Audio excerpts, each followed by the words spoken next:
नमस्कार मित्रांनो, किरण स्पर्धा परीक्षामध्ये आपलं सगळ्यांचं स्वागत करतो। आज बघा रेल्वे मधलं पुढचं गणित दिलेलं आहे बघा। 300 मीटर लांबीची रेल्वे 200 मीटर लांबीच्या पुलाला 90 किलोमीटर प्रति तास वेगाने गेल्यास किती वेळात ओलांडेल? बघा वेळ काढायला लावल्या, वेळ काढायची म्हणले तर तुम्हाला कितीने गुणायला लागणार आहे? 18/5 ने। मग बघा वेळाचं सूत्र वेळ बरोबर अंतर छेद वेग गुणुले 18/5। तर बघा इथं दोन लांब्या दिल्यात बघा। 300 मीटर लांबीची रेल्वे 200 मीटर लांबीच्या पुलाला 90 किलोमीटर प्रति तास वेगाने गेल्यास किती वेळात ओलांडेल? गणितामध्ये जर दोन लांब्या दिल्या असतील तर दोन्ही लांब्यांची काय करायची? बेरीज करायची आणि एकूण लांबी त्याला समजायचं। म्हणजे 300 मीटर लांबीची रेल्वे आणि 200 मीटर लांबीचा पूल, 300 आणि 200 किती झाले? 500।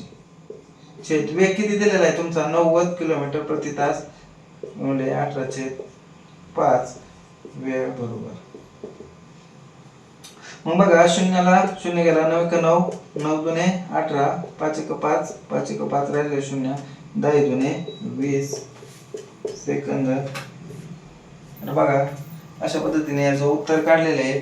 जर व्हिडिओ जर तुम्हाला आवडला असेल तर शेअर करा, लाईक करा आणि सबस्क्राईब करायला विसरू नका। जय हिंद।